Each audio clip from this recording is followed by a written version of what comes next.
Saludos a todos, hoy vengo a hablarles de los fusiles de Meandros y a explicarles las diferencias que hay en los distintos modelos. Meandros tiene, digamos, partiendo de su cuerpo, lo que es el tubo, tres modelos, el B28, el B32 y el Argo. Las diferencias son principalmente el tubo y bueno, sus componentes son comunes,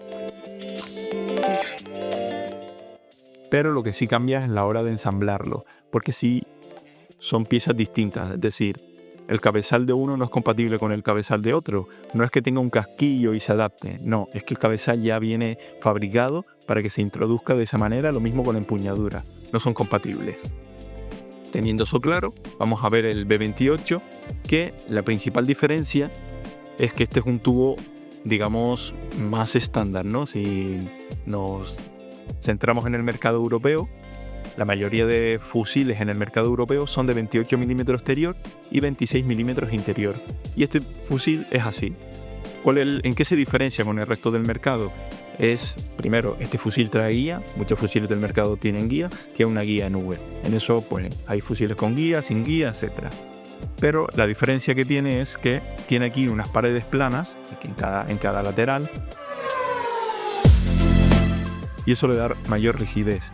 Si cogemos medidas largas de este tubo y le metemos dos gomas y gomas gordas y bien prensadas, pues bueno, no vamos a tener ningún miedo en que pueda flexar el tubo, en que pueda dificultarse su precisión, porque por eso mismo viene reforzado. La mayoría de tubos del mercado son de 1 milímetro. Hablamos de tubos de aluminio. Esto es un tubo de aluminio. Este, en cambio, viene de 1 milímetro a 1,50 aproximadamente en distintas partes del tubo para que tenga mayor rigidez y así no tenga ese problema. Bueno, ahora vamos a ver el B32. Como su nombre indica, al menos su número 32 hace referencia a los 32 milímetros exterior. Y a diferencia de este otro, del B28, el interior no es de 26, es de 29.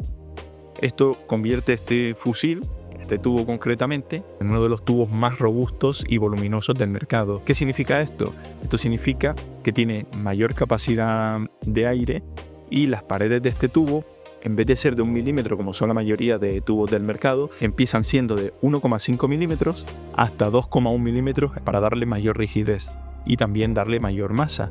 Eso quiere decir que posiblemente este sea uno de los fusiles con menos retroceso del mercado. Hablamos en tubos de aluminio. Al igual que el B28, tiene los laterales planos.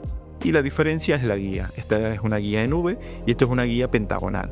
¿Qué quiere decir eso? Que la varilla tiene menor rozamiento.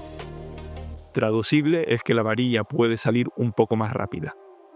¿Cuánto de rápida? No sabría decirte, seguramente a ojo del humano eso no es apreciable. Pero bueno, todo lo que sea a nuestro favor, pues maravilloso, ¿no? Si este fusil, además de tener mayor masa, mejor flotabilidad, encima la guía sale un poco más rápida, pues bienvenido sea. Y lo mismo, el resto de componentes sigue siendo el mismo. Ahora vamos a pasar al último modelo, que es el modelo Argo. La diferencia respecto a estos dos es fácilmente visible porque es un tubo ovalado, no es un tubo redondo. Entonces, al ser un tubo ovalado, concretamente este es 40 de ancho por, en la zona de la guía, 32 milímetros de alto. Es un tubo que tiene mayor flotabilidad y que tiene posiblemente mayor masa. Sus paredes son únicamente de 1,5 milímetros y con eso es suficiente para que no flexe por mucha goma que le pongamos, mucha carga que le metamos. Es un tubo bastante rígido. La guía comparte la misma guía que el B32, es una guía en forma pentagonal y así la varilla tiene menor rozamiento. Aunque es un tubo ovalado, es un tubo bastante reducido, podemos decirlo, porque no es muy voluminoso si lo comparamos con el resto de tubos ovalados que hay en el mercado europeo al menos. Básicamente esas son las diferencias. Lo que se diferencia es el tubo, los componentes recordemos que no son compatibles, pero sí están perfectamente hechos para ensamblarse. Y entonces es cuestión de un poco de gusto de las necesidades que tengamos, para ver si nos conviene un tubo de 28, un tubo de 32 o un tubo ovalado.